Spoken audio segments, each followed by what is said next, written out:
Chapter 18 The Good Man. I should mention my father. When I was telling Phoebe's story to Graham and Gramps, I did not say much about my father.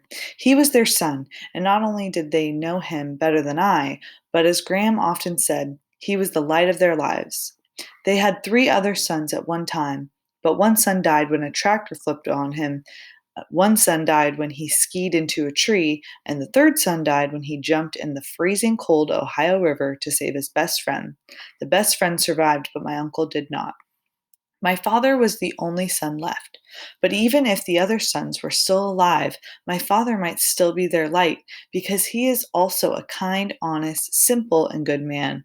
I did not mean simple as in simple minded. I mean he likes plain and simple things. His favorite clothes are the flannel shirt and blue jeans that he has had for 20 years. It nearly killed him to buy white shirts and a suit for his new job in Euclid.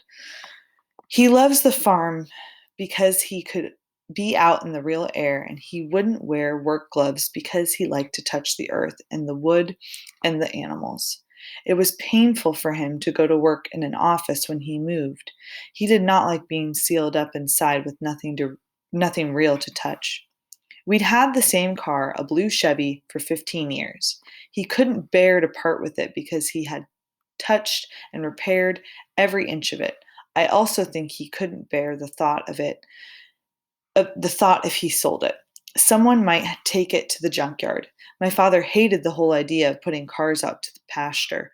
He often prowled through junkyards, touching old cars and buying old alternators and carburetors just for the joy of cleaning them up and making them work again. My grandfather had never quite gotten the hang of car mechanics, and so he thought my father was a genius.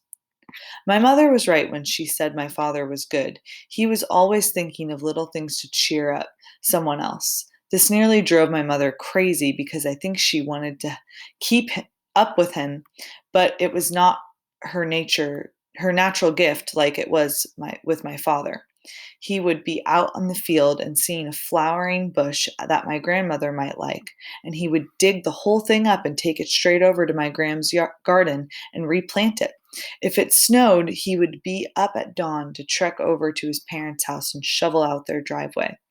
If he went into town to buy supplies for the farm, he would come back with something for my mother and something for me.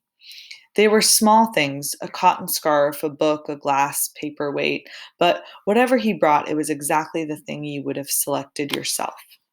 The only time he drank was when he and Gramps had a glass of whiskey together occasionally, and I had never seen him angry. Sometimes I don't think you're human, my mother told him.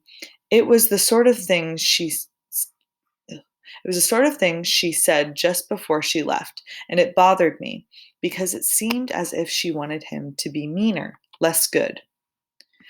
2 days before she left, when I first heard her raise the subject of leaving, she said, "I feel set rotten in comparison." "Sugar, you're not rotten," he said. "See," she said, "see, why couldn't you at least believe I am rotten?" "Because you're not," he said. She said she had to leave in order to clear her head and to clear her heart of all the bad things. She needed to learn what she was. "You can do that here, Sugar," he said. "I need to do it on my own," she said. "I can't think. All I see here is what I am not. I am not brave. I am not good. And I wish someone would call me by my real name. My name isn't Sugar. It's Chanhassen." She had not been well. She had had some terrible shocks. It is true, but I did not understand why she could not get better with us. I begged her to take me with her, but but she had but she said I could not miss school and my father needed me, and besides, she had to go alone. She had to.